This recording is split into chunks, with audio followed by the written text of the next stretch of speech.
ជាមួយអៀកំស្រេងជាដំបងសូមជម្រាបសួរបងប្អូនរួមជាតិពេញពិភពលោកជាពិសេសបងប្អូននៅក្នុងបណ្ដាញ Facebook និងបណ្ដាញ YouTube ទីគ្រប់និងទីរាប់អានលើកនេះអៀកំស្រេងសូមឆ្លើយតបមកអាថាដែលនៅកូរ៉េខាងត្បូងអៀកំស្រេងបានប្រកុកប្រកាសបញ្ជាក់ជាច្រើនលើកជាច្រើនคลิปមកហើយបានបញ្ជាក់ប្រាប់ថាបើសិនជាជនណាក៏ដោយនៅតែលើកតម្កើងវីរភាពរបស់អាស្ដេចនិងអាបិសាចស៊ីអនុនៅតែលើកតម្កើងវីរភាពរបស់វាអៀកំស្រេងសូមប្រឆាំងដាច់ខាតគ្រប់ចំណុចទាំងអស់ចាត់ទុកថាបុគ្គលនឹងគឺជាបនប្រឡាយពូជសាសន៍ខ្មែរដើម្បីបញ្ជាក់បង្ហាញឲ្យកាន់តែច្បាស់នៅមានអាថាអាកម្ពុជាចោលបនប្រឡាយពូជសាសន៍ខ្មែរដែលវានៅតែគ្រប់គ្រងអាបិសាចស៊ីអនុយើងមើលឃើញថាទឹកដីវិនិច្ឆ័យមហន្តរាយបានយួនបានយកទាំងស្រុងប្រជាជាតិខ្មែរយើងបានស្លាប់អស់រាប់លានអ្នកក៏បណ្ដាលមកពីអាបិសាចស៊ីអនុហើយនឹងកណ្ដួយម៉ែនកញ្ចាស់មេពឹសបិសាចសក់សបន្តមកទល់នៅសពថ្ងៃបន្ថែមទៀតដូច្នេះអ្វីដែលប្រទេសរងនឹងទុក្ខសោកវេទនាបណ្ដាលមកពីការគ្រប់គ្រងមកពីការលើកតម្លៃកម្ពស់ដល់ឲ្យគឺអាបិសាចស៊ីអនុហើយនឹងកណ្ដួយម៉ែនកញ្ចាស់មេពឹសបិសាចសក់សនឹងបានប្រទេសខ្មែរយើងរងទុក្ខវេទនាគ្រប់វិស័យគ្រប់បំណែកទាំងអស់ហើយស្លាប់អស់រាប់លានថែមទៀតដើម្បីបញ្ជាក់បង្ហាញឲ្យកាន់តែច្បាស់ខ្ញុំនឹងចាក់ន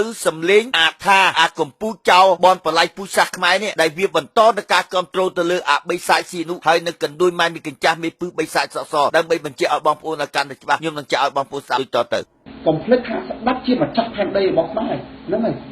យសម្រាប់អាថាមួយអ្នកណាជាស្ដេចដូចជាឪពុកម្ដាយអាថាចឹងគឺអាថាគោរពស្ដេចស្រឡាញ់ស្ដេច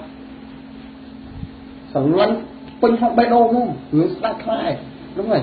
យឥឡូវអៀកំសែងនឹងឆ្លើយតបទៅកណ្ដួយម៉ែអាកម្ពុជាចោលបនប្រឡាយពូជសាសន៍ឯងបានប្រកុកប្រកាសប្រាប់ថាអាស្ដេចនឹងវាជាម្ចាស់ផែនដីចំណុចទី1ចំណុចទី2បើសិនជាជេអាស្ដេចនឹងក៏ដូចជេឪពុកម្ដាយឯងកន្លែងនឹងហើយឥឡូវនឹងអៀកំសែងនឹងបកស្រាយនៅពីចំណុចឲ្យដឹងឲ្យបានច្បាស់លាស់ថាឯងថាម្ចាស់ផែនដីវាថាស្ដេចស៊ីនោះឯងនឹងគឺជាម្ចាស់ផែនដីយើងសំណួរយើងសួរថាបើសិនជាឯងម្ចាស់ផែនដីឥឡូវនេះយួនយកផែនដីខ្មែរឲ្យស្ដេចឯងហ្នឹងទៅយកទឹកដីខ្មែរមកឲ្យខ្មែរវិញមកបើសិនជាឯងតាំងងារឯងជាអ្នកដែលគោរពអាបិសាចស៊ីអនុហើយនឹងអាស្ដេចសីហមុនីសពថ្ងៃនេះដែលចាត់ទុកថាជាស្ដេចផែនដីដ៏ស្ដេចអស្ចារ្យដែលជាទីសក្ការៈបូជារបស់ពូជឯងនឹងដូច្នេះចំណុចហ្នឹងឲ្យឯងឲ្យស្ដេចទៅយកទឹកដីខ្មែរពីយួនយកមកឲ្យខ្មែរវិញមកអានេះចំណុចទី1បើសិនជាអត់ទេអាកន្លែងហ្នឹងឯងហ្នឹងជាសត្រូវជាមួយខ្មែរជាដាច់ខាតមិនអាចប្រកែកបានទេអៀកំសែងមិនមែនត្រឹមតែជាឪពុកម្ដាយឯងទេពីព្រោះអៀកំសែងអ្នកជាស្ដេចឬជាតែក៏ដូចម៉ែអាកម្ពុជាចោលបនប្រឡាយពូជសាសន៍ឯងហ្នឹងដែលធ្វើឲ្យប្រទេសខ្មែរយើងបាត់បង់ទឹកដីស្លាប់អស់ប្រជាជាតិរាប់លានអ្នកក៏បណ្ដាលមកពីកណ្ដួយម៉ែអាកម្ពុជាចោលបនប្រឡាយពូជសាសន៍ឯងហ្នឹងដែលធ្វើឲ្យទឹកដីបាត់បង់រឿងអីបញ្ហាទាំងអស់គឺបណ្ដាលមកពីឯងអ្នកគ្រប់គ្រងស្ដេចសង្គ្រាមដែលកើតឡើងទឹកដីបាត់បង់វិនាសមហន្តរាយដែលប្រជាពលរដ្ឋរងទុក្ខវេទនាមកទល់សពថ្ងៃគឺបណ្ដាលមកពីកណ្ដួយម៉ែអាកម្ពុជាចោលបនប្រឡាយពូជសាសន៍ឯងហ្នឹងដែលឯងសម្លាប់ប្រជាជាតិខ្មែរអស់រាប់លានអ្នកហើយមិនតែប៉ុណ្ណោះណាមកទល់នឹងដល់ចំនួនឯងទៀតបែរជាចំនួនឯងប្រកាច់រត់ចោលស្រុកខ្មែរឯងមកធ្វើការនៅកូរ៉េចុះកណ្ដួយម៉ែអាគីបាញ់អាបនប្រឡាយពូជសាសន៍ឯងហេតុអីបាទឯងប្រកាច់នៅដេកទៅថ្វាយអង្គមវានៅក្នុងរាជវាំងទៅហេតុអីបាទឯងប្រកាច់មកធ្វើការនៅកូរ៉េទៅ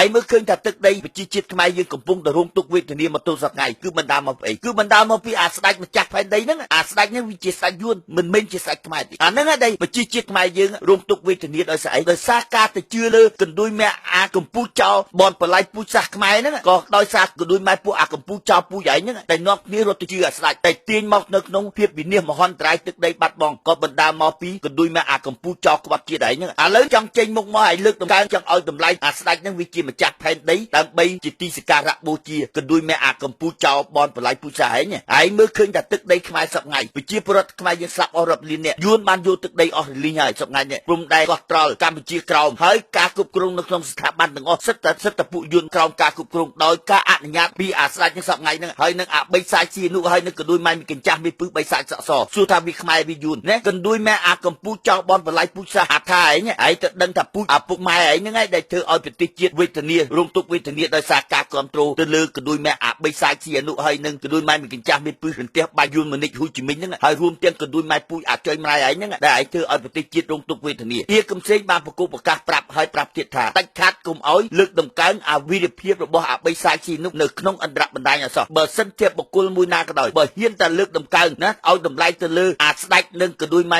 កញ្ចាស់មេពឹសបិសាចស សជាកំសេងប្រឆាំងដាច់ខាតមិនមែនត្រឹមជេរតែកដួយម៉ែអាកំពូចចោលពូជម៉ែឯងទេជាកំសេងជេរទាំងកដួយម៉ែអាកំពូចស្ដាច់ទាំងអស់ហើយអាជនដែលក្បត់ណាក៏ដោយបើហ៊ាននៅតែបន្តការគ្រប់គ្រងទៅលើអាបីសាយស៊ីនោះហើយនៅកដួយម៉ែមានកញ្ចាស់មានពឹសបីសាយសនឹងអាស្ដាច់បច្ចុប្បន្ននេះអានឹងហើយគឺជាសត្រូវរបស់ជាតិខ្មែរដ៏ពិតប្រាកដគេហៅថាជាបនប្រឡាយពូជសាសន៍ខ្មែរដែលបណ្ដាលឲ្យជាតិវេទនាប្រជាពលរដ្ឋស្លាប់អស់រាប់លានក៏បណ្ដាលមកពីកណ្ដួយម៉ែអាកំពូចចោលបាត់ជាតិពូជឯងហ្នឹងហើយដែលនាំឲ្យប្រទេសជាតិរងទុក្ខវេទនាដើម្បីបញ្ជាក់បង្ហាញបន្តទៀតនេះជាកំសេងនឹងចាក់ឲ្យបងប្អូនបានស្ដាប់បន្តដូចតទៅ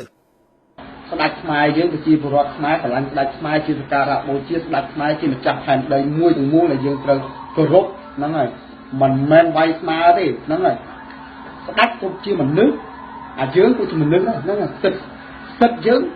ស្មើគ្នាទាំងអស់តែយើងត្រូវឲ្យតម្លៃស្ដេចហ្នឹងហើយស្ដេចជាម្ចាស់ផែនដីសូម្បីតែស្ដេចក៏គោរពលោកយើងក៏គោរពលោកដូចគ្នាអញ្ចឹងសូមផ្ញើคลิปវីដេអូនេះឲ្យសម្ដេចតេជោហ៊ុនសែនហ្មងហ្នឹងហើយឲ្យសូមមេត្តាសម្ដេចតេជោហ៊ុនសែនបើកភ្នែកឬបើកព្រះណេតមើលប្រទេសថៃផងការគេលន់តួគោរពស្ដេចគេថ្វាយគុំស្ដេចរបៀបម៉េចគេលើកដៃទៅពាក្យស្ដេចរបៀបម៉េចគេអោនរំទោនរបៀបម៉េចតែសម្ដេចតេជោហ៊ុនសែនខ្ញុំអត់មានឃើញអញ្ចឹងទេនិយាយទៅចំពោះស្ដេចគឺសម្ដេចតេជោហ៊ុនសែនគឺវាយស្មើស្ដេចខ្មែរយើងជាម្ចាស់ផែនដីរបស់ខ្មែរយើងកណ្ដួយម៉ែអាកំពូចចោលបនប្រឡាយពូជសាសខ្មែរអាថា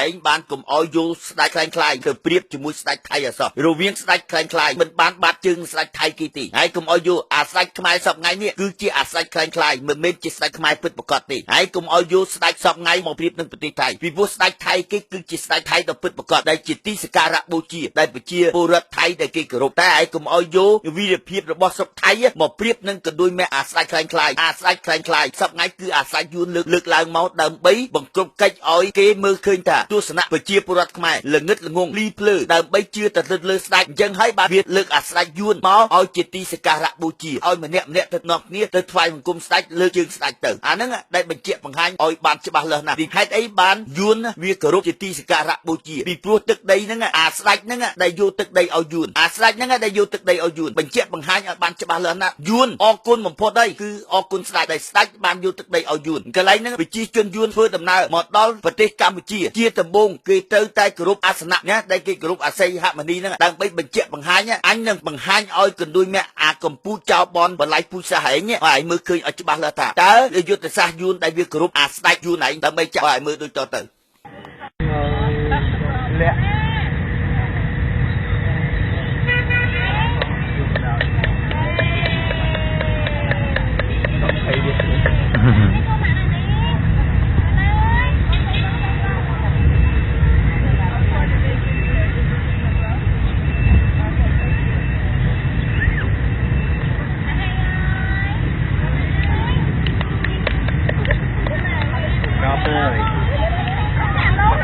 ទាំងបោះម៉ានចាំឲ្យបាយគ្រប់ទិសយ៉ាងណាយ៉ាងไรនោះ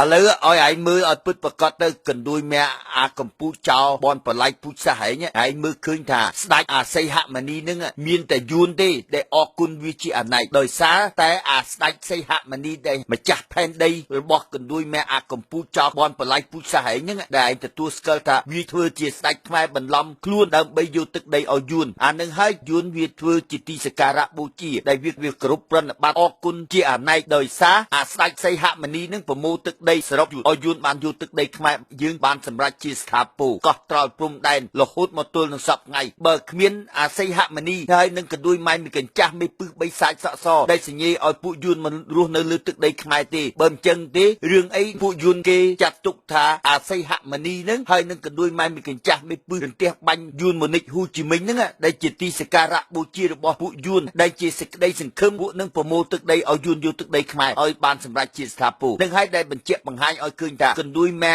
អារទេសបាញ់បនបល័យពូជសាសពូជម៉ែឯងហ្នឹងដោយសារពូជម៉ែឯងហ្នឹងទៅគ្រប់គ្រងអាស្ដេចយួនបន្លំខ្លួនធ្វើជាខ្មែរហ្នឹងហើយដែលទឹកដីយើងបាត់បង់សម្រាប់ប្រជាជាតិខ្មែរយើងស្លាប់អស់រាប់លាននាក់អាហ្នឹងហើយជាបញ្ហាដែលបណ្ដាលឲ្យវិបត្តិប្រទេសជាតិយើងរងទុក្ខវេទនាមកទល់សពថ្ងៃអាថាឯងមើលឲ្យបានច្បាស់លាស់ទៅឯងមើលឃើញយួនវាអរគុណណាអាស្ដេចខ្លែងខ្លាយហ្នឹងមកធ្វើជាស្ដេចខ្មែរហើយឲ្យអាខ្មែរភ្លើមួយចំនួននៅតែបន្តការគ្រប់គ្រងវាទៀតដោយសារអីអាយួនវាអរគុណវាថាអាខ្មែរនឹងលើមែនទេណាអាស្ដេចនឹងជួយយកទឹកដីឲ្យវាហើយនៅតែគ្រប់ថ្វាយបង្គំពួកអាស្ដេចនឹងខ្លែងខ្លាយថែមទៀតរឿងអីអាស្ដេចយួនវាមើងងាយខ្មែរដោយសារអីវាថាអាខ្មែរនឹងលើមែនទេទៅថ្វាយបង្គំអាស្ដេចយួនបន្លំខ្លួនធ្វើជាខ្មែរហើយនាំគ្នាថ្វាយបង្គំវាគ្រប់វាទុកជាទីសក្ការៈដល់ចុងបញ្ចប់អាស្ដេចនឹងម្ចាស់ផែនដីកណ្ដួយម៉ែអាកំពូចោបនបល័យពូជសាសអាថាឯងហ្នឹងពូជម៉ែឪឯងនាំគ្នាទៅបំរើកណ្ដួយម៉ែអាបីសាច់ស៊ីអនុហើយមីកញ្ចាស់មេពឹសបីសាច់សក់សរន្ទះបាញ់យួនមនិចហ៊ូជីមិញហើយបន្ទាប់មកបន្តនឹងគោរពអាស្ដេចសីហមុនីទៀតឥឡូវអាសីហមុនីនឹងវាប្រមូលទឹកដីចិត្តបញ្ចប់ឲ្យយួនបានយកបានសម្រាប់ជាសហពលហើយនេះដែលសបញ្ជាក់បង្ហាញឲ្យឃើញច្បាស់លាស់ហើយ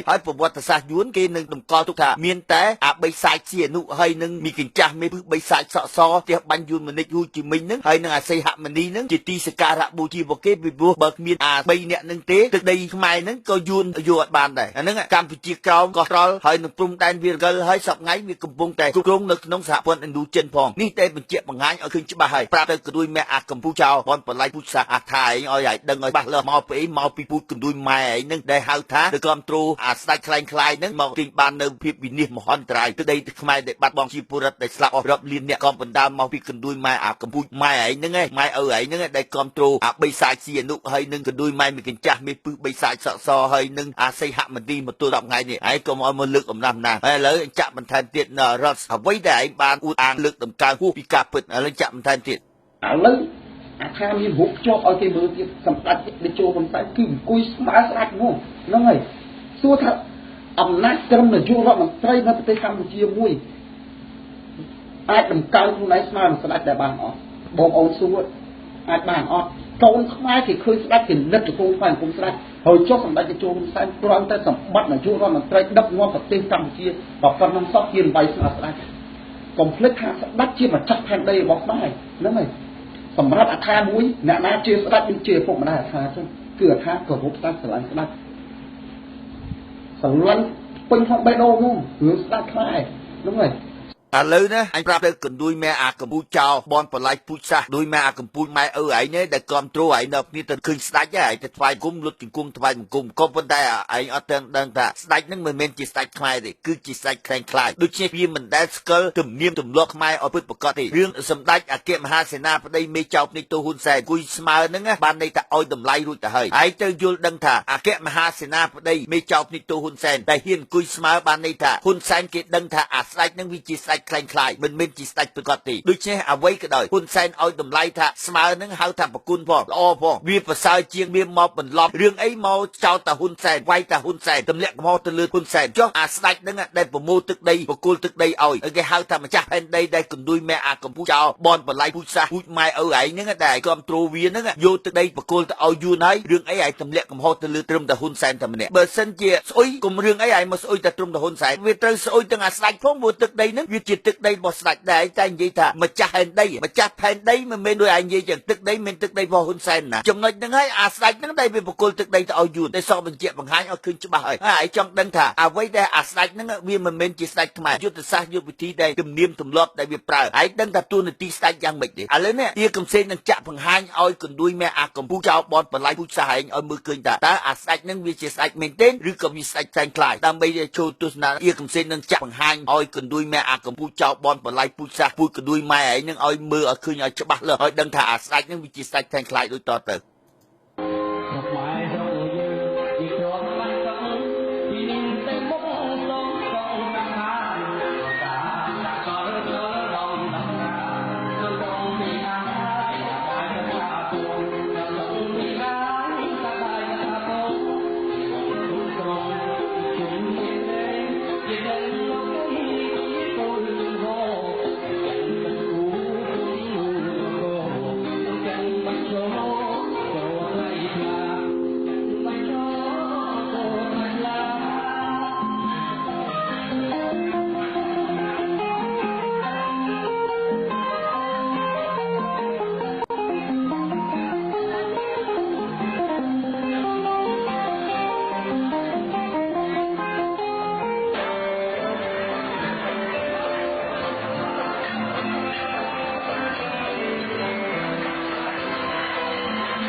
ឥឡូវឲ្យឯងមើលឃើញឲ្យច្បាស់លាស់ដែលស្ដេចជាទីសក្ការៈដែលជាការគោរពផងកណ្ដួយមេអាកម្ពុជាចៅបនបល័យពូជសាសខ្មែរឯងពូជម៉ែឪឯងទៅគោរពដើម្បីអីឯងមើលសិតតែជាក្រុមក្បត់សិតតែជាក្រុមបកយួនដើម្បីបន្លំខ្លួនមកធ្វើជាខ្មែរកុំតិចពូជសាសខ្មែរហើយឯងកុំឲ្យយកអាស្ដេចនឹងទៅប្រៀបនឹងជាមួយនឹងស្ដេចថៃអាគីហើយសួរថាពាក្យហៅថាស្ដេចមួយម៉ាត់ឯងត្រូវយល់ឲ្យច្បាស់ជាទីសក្ការៈបូជារបស់ដែលគេគោរពមានតែប្រជារាស្ត្រទេដែលរំឲ្យស្ដេចមើលមិនដែលស្ដេចណាចុះមករំខ្លួនឯងទេឯងទៅមើលស្ដេចថៃគេទេតែគេថោកទាបដូចអាស្ដេចខ្លាំងខ្លាយនឹងទេឯងទៅមើលឲ្យពិតប្រកបពីទង្វើសកម្មភាពអាស្ដេចនឹងគេហៅថាវាជាស្ដេចខ្លាំងខ្លាយកន្លែងនឹងហើយដែលហៅថាអាស្ដេចយួនវាអត់ស្គប់ប្រពៃណីទំនៀមទម្លាប់ច្បាប់ខ្មែរយើងឲ្យពិតប្រកបទេអ្វីក៏ដោយវាធ្វើតាមទង្វើចិត្តសកម្មភាពរបស់វាមិនខ្វល់ពីប្រពៃណីជាតិទំនៀមទម្លាប់របស់ស្ដេចខ្មែរហើយទៅដឹងថាស្ដេចខ្មែរពិតប្រកបណាគឺជាទីសក្ការៈបូជារបស់ប្រជារាស្ត្រប្រជាពលរដ្ឋដែលគេគោរពបូជាគេឲ្យតម្លៃគេហៅថាជាស្ដេចដ៏ពិតប្រកបតែអាបីសាយស៊ីអនុហើយនឹងមីកញ្ចាស់មេពឹសបីសាយសក់សរន្ទះបាញ់យួនមនិចហ៊ូជីមិញ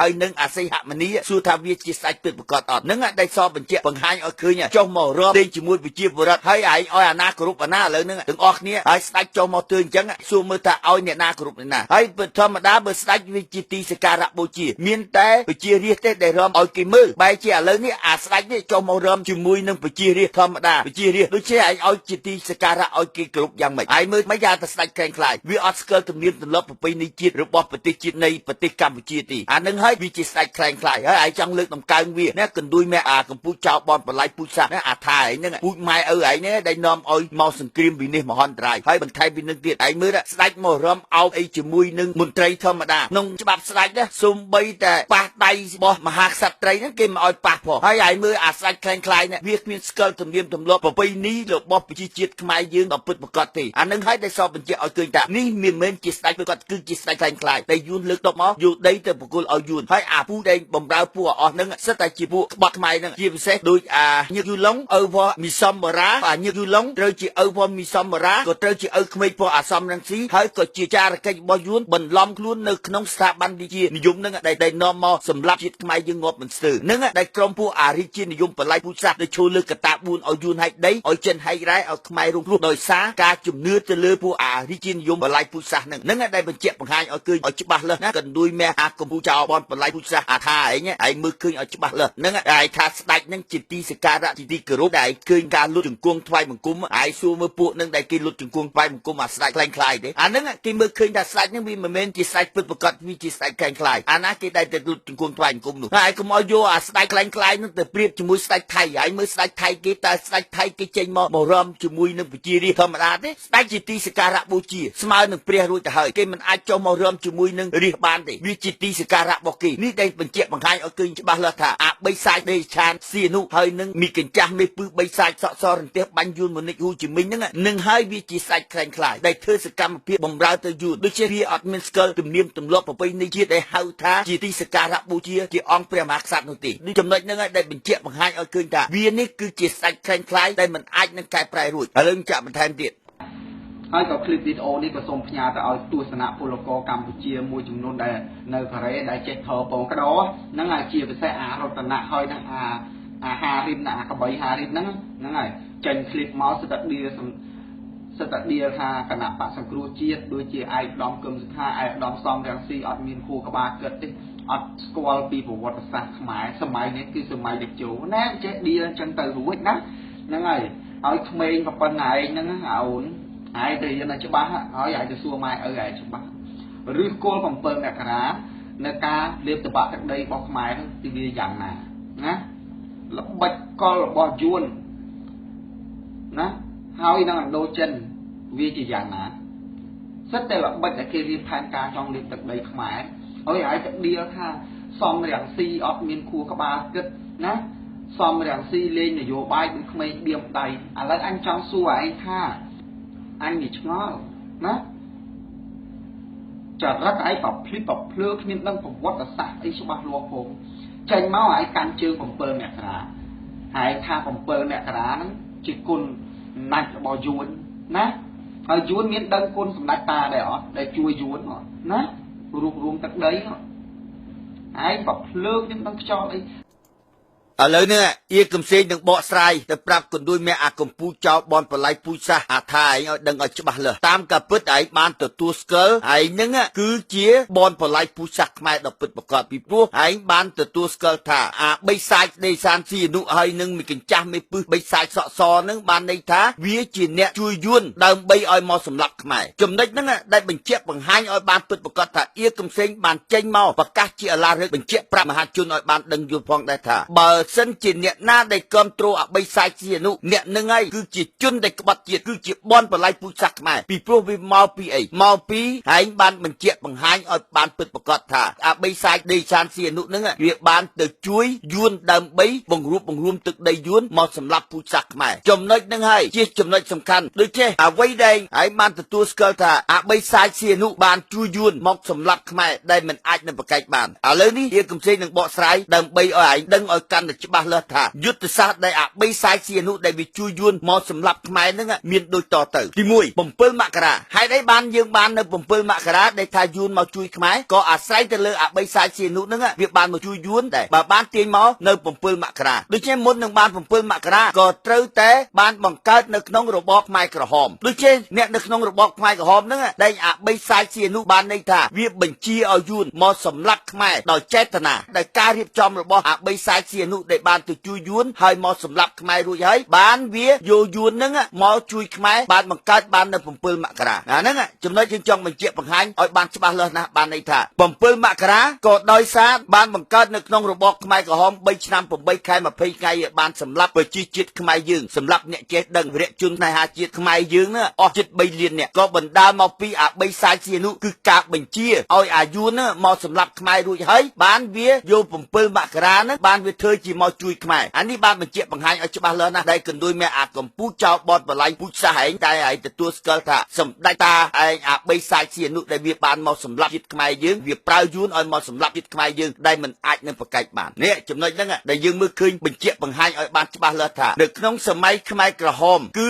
ពួក7មករាក៏វាជាក្រុមពួកខ្មែរក្រហមអញ្ចឹងយើងហេតុបានយើងនិយាយចឹងយើងមើល7មករាខាងក្រុមហ៊ុនសែនរត់ចេញពីខ្មែរក្រហមដើម្បីទៅនាំយួនឲ្យមកសម្លាប់ខ្មែរដូចជាចំណុចហ្នឹងហើយដែលសបញ្ជាក់បង្ហាញឲ្យឃើញថានៅក្នុងឆ្នាំ1970ក្រុមពួកហ្នឹងគឺជាក្រុមរបស់អាបីសាច់ស៊ីអនុដែលការវាបង្រួបបង្រួមឲ្យយួនខាងត្បូងនិងយួនខាងជើងចូលរួមជាមួយគ្នាដែលវាបង្កើតបាននៅក្នុងរបបខ្មែរក្រហមបនបល័យពូជសាសខ្មែរដូចជាចំណុចអស់ហ្នឹងដែលបញ្ជាក់បង្ហាញឲ្យឃើញថាសូម្បីតែខ្លួនឯងដែលឯងគ្រប់ត្រូលអាបីសាច់ស៊ីអនុនិងមីកញ្ចាស់មេពឹសរន្ទះបាញ់យួនមនិចហ៊ូជីមិញហ្នឹងដែលឯងបានទទួលស្គាល់ថាជាស្ដេចបវររបស់ឯងហ្នឹងចុងបញ្ចប់ឯងបានទទួលស្គាល់ថាវាជាបីសាច់សម្រាប់ជាតិខ្មែរយើងដែលមិនអាចនឹងប្រកែកបានអាហ្នឹងហើយដែលនាំមកនៅរបប3ឆ្នាំ8ខែ20ថ្ងៃហើយមិនតែប៉ុណ្ណោះអាក្រុម7មករាហ្នឹងដែលបានទៅសម្លាប់ប្រជាជាតិខ្មែរយើងងាប់អស់3លានហើយបានវាទ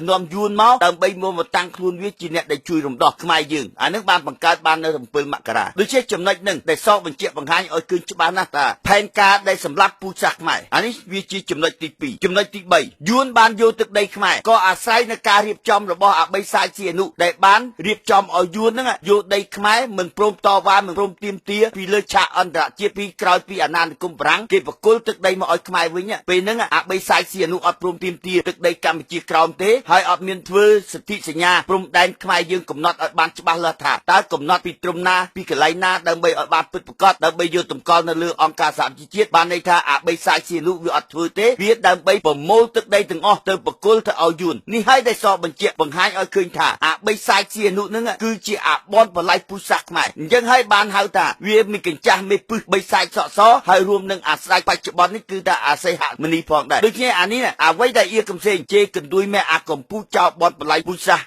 ៍ឯងម៉ែឪឯងពូឯងដែលទៅគ្រប់គ្រងអាបីសាច់ស៊ីអនុដែលនាំមកពីភាពវិនិច្ឆ័យមហន្តរាយដល់ប្រជាជាតិខ្មែរយើងសម្រាប់ប្រជាជាតិខ្មែរយើងស្លាប់អស់រាប់លានអ្នកបាត់បង់ទឹកដីក៏អាស្រ័យទៅលើការគ្រប់គ្រងទៅលើកណ្ដួយមេអាបីសាច់ស៊ីអនុហើយនឹងមានកញ្ចាស់មេពឹសបីសាច់សក់សនឹងផងដែរនេះតែសបញ្ជាក់ឲ្យឃើញថារាល់សកម្មភាពដែលអៀកំសេងនិយាយបានន័យថាឯងទទួលស្គាល់គ្រប់ចំណុចទាំងអស់បានន័យថាឯងទទួលស្គាល់អស់ឯងអត់មានអាចនឹងកែប្រែនឹងចំណុចណាមួយពីព្រោះឯងបានទទួលស្គាល់ថាអាបីសាច់ស៊ីអនុបានជួយយួនបង្រួបបង្រួមយួនខាងជើងនិងយួនខាងត្បូងដើម្បីឲ្យមកសម្លាប់ជាតិខ្មែរនៅក្នុងរបបខ្មែរក្រហមហើយបន្ទាប់មកវារត់ទៅចូលយួននាំពួកយួនមកតាំងងារថាមកជួយខ្មែរយើងបង្កើតនៅក្នុងសម័យ7មករាអាហ្នឹងហើយដែលជាបញ្ហាដែលយើងបង្ហាញឲ្យឃើញហើយបន្ទាប់មកសង្គ្រាមដែលស្លាប់ មិនអស់ចិត្តក្រោយពីបាន7មករាចលនាតស៊ូអស់14ឆ្នាំទាំងរំតែទាមទារបានលទ្ធិប្រជាធិបតេយ្យសេរីពហុបក$23.91ហ្នឹងដែលរំតែយើងនាំអង្គការសហជីវជាតិឲ្យចូលមកជួយប្រទេសខ្មែរដល់តែចុងបញ្ចប់សរុបសេចក្តីទៅវិញបែរជាអាបីសាច់សៀនុនៅតែបន្តសកម្មភាពជួយយួនមិនបន្តទៀតបានដេញអង្គការសហជីវជាតិចេញដើម្បីប្រើពាក្យមួយគេហៅថាបង្រួបបង្រួមជាតិហ្នឹងដែលសបបញ្ជាក់បង្ហាញឲ្យឃើញច្បាស់ណាស់ថាអាបីសាច់សៀនុហ្នឹងគឺជាអាបនបល័យពូជសាសន៍ខ្មែរដែលវាជួយយួនបំរើយួនកំទេចពូជសាសន៍ខ្មែរចំណុចហ្នឹងហើយដែលសបបញ្ជាក់បង្ហាញឲ្យឃើញថា76ឆ្នាំក្រោយពីវាបានគ្រងរាជ្យក្តោបអំណាចនៅលើទឹកដីខ្មែរយើងជួបនៅភាពវិនិច្ឆ័យមហន្តរាយគ្រប់វិស័យទាំងអស់នេះដែលសបបញ្ជាក់បង្ហាញឲ្យឃើញច្បាស់ណាស់ថាអាបីសាច់សៀនុហ្នឹងគឺជាបនបល័យពូជសាសន៍ខ្មែរដែលវានាំយួនឲ្យមកសម្លាប់ខ្មែរហើយវាក៏វាបានបង្កើតនៅ7មករាហើយក៏វាបានសម្លាប់ប្រជាជាតិខ្មែរយើងដែលជួយចលនាតស៊ូអស់14ឆ្នាំទាំងរំបាន$23.91ហ្នឹងចុងបញ្ចប់វាទៅដេញអង្គការសហជីវជាតិចេញវាយល់លេសប្រើពាក្យបង្រួបបង្រួមជាតិអាហ្នឹងដែលយើងមើលឃើញអានេះវាជាចំណុចទី3ចំណុចទី4ដែលយើងមើលឃើញថាក្រោយពីដែលវាបានដេញអង្គការសហជីវជាតិចេញបានន័យថាវាអត់សុខចិត្តនៅក្នុងស្រុកវាទៅដេកនៅស្រុកចិនរហូតដល់វាដេកងាប់នៅស្រុកចិនតែទៀតវាទុកឲ្យស្ថាប័នយួនចូលមកគ្រប់គ្រងអំណាចដើម្បីមកយកទឹកដីខ្មែរគ្រប់គ្រងទឹកខ្មែរយើងឲ្យវាយកខ្មែរយើងឲ្យចូលទៅក្នុងចំណោះក្នុងសហព័ន្ធឥណ្ឌូចិនឥឡូវយើងមើលឃើញថាទឹកដីខ្មែរយើងបានន័យថាចូលជាសហព័ន្ធឥណ្ឌូចិនរួចទៅហើយនេះហើយដែលបញ្ជាក់បង្ហាញឲ្យប្រជាជាតិខ្មែរយើងមើលឃើញឲ្យច្បាស់លាស់ថានឹងដែលជាអ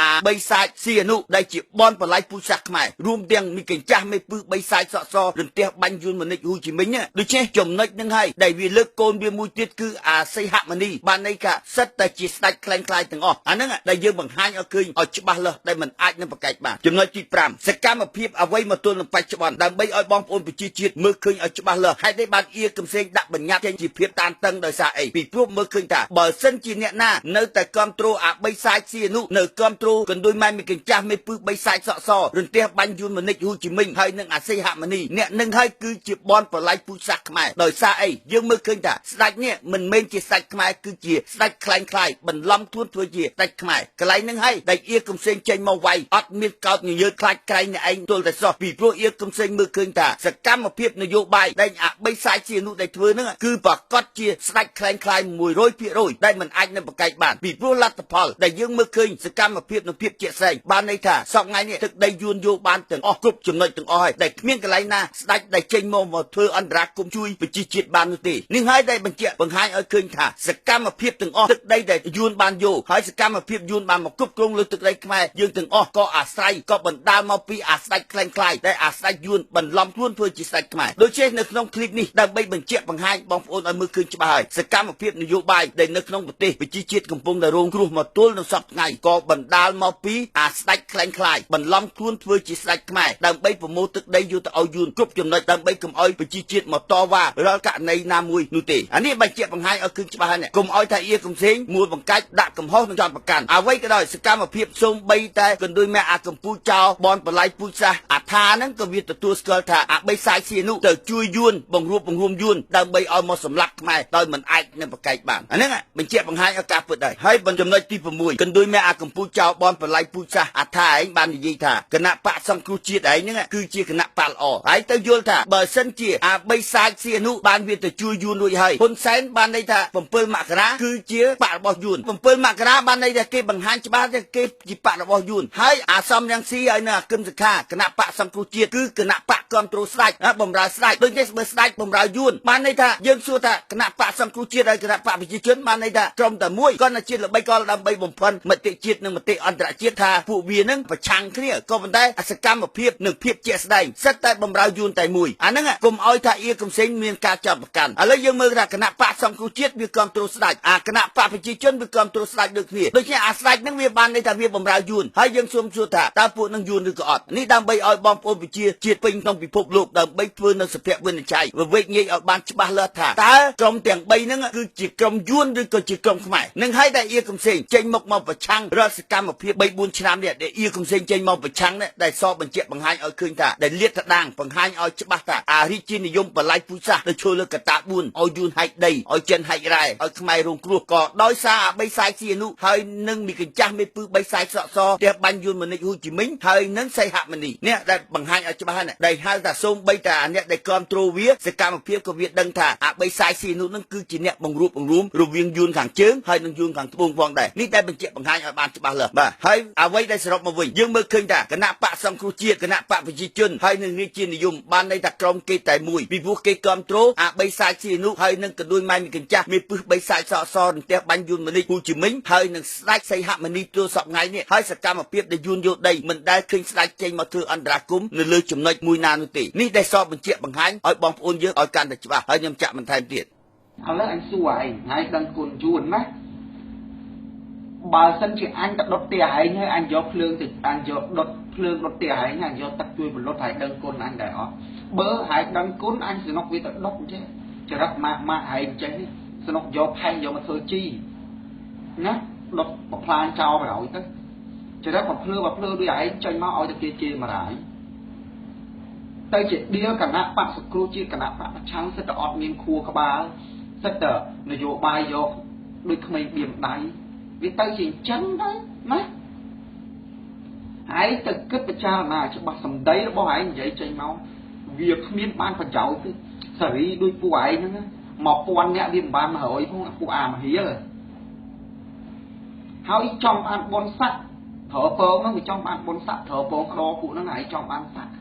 លក្ខណៈនៃការត្រូវពងក្តោអញប្រាប់ឯង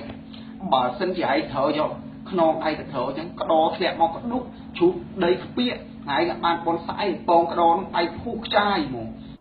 កន្លែងហ្នឹងហើយជាចំណុចសំខាន់ដែលឯងចេះតែវាយទៅម្ខាងតែឯងភ្លឺទេឯងទៅមកគ្រប់គ្រងម្ខាងឥឡូវឯងគិតឲ្យច្បាស់លាស់ទៅរឿងរ៉ាវទាំងអស់វាបណ្ដាលមកពីអា3សាច់ជានោះអញ្ចឹងអា3សាច់ជានោះវាទៅជួលយួនហើយមកលួចដុតផ្ទះឯងអាជានោះហើយវាមកធ្វើមកជួយផ្ទះឯងវិញតែឯងយល់ថាយ៉ាងម៉េចហើយត្រូវអរគុណអា3សាច់ជានោះក៏ប៉ុន្តែល្បិចកលវាទៅដុតផ្ទះឯងនោះអ្នកណាដែលវាជួលយួនមកដុតផ្ទះឯងនោះតែឯងបានមើលឃើញថាល្បិចកលនយោបាយដែលឯងនឹងតែឯងទទួលស្គាល់វាថាវានឹងគឺជាវីរៈមហាក្សត្ររបស់ដែលជាទីគោរពរបស់ឯងបើឯងថាឯងជេរស្ដេចដូចជេរពុកម្ដាយឯងចឹងអញ្ចឹងបើសិនជាអាស្ដេចវាក្បត់ឯងតែឯងទៅធ្វើការគ្រប់គ្រងហ្នឹងតែឯងសុខចិត្តអត់ឯងទៅធ្វើការពិភាក្សាពិចារណាខ្លួនឯងទៅឯងចោទថាគេភ្លើតែចុះឯងនឹងចេះដល់កម្រិតណាហើយច្បាស់លាស់ដល់កម្រិតអីបើឯងតាមកំពិតឯងមកតបឲ្យ4ទេឯងស្គាល់ពាក្យមកតបឲ្យ4នេះក៏អត់ខុសគ្នាពី2ហើយមកគូអត់ខុសគ្នាទេអានឹងហើយសរុបសេចក្តីទៅជីចុំបញ្ចប់នេះយាកំសែងគាត់ទៅសុំប្រាប់ឯងឲ្យបានច្បាស់លាស់ថាបើសិនជាឯងដឹងខ្លួនត្រូវដកខ្លួនចេញពីអារាជានិយមបល័យពូជសាសន៍ស្ដេចអា3សាច់ស៊ីអនុហើយនឹងក៏ដូចម៉ែមីកញ្ចាស់មេពឹស3សាច់សស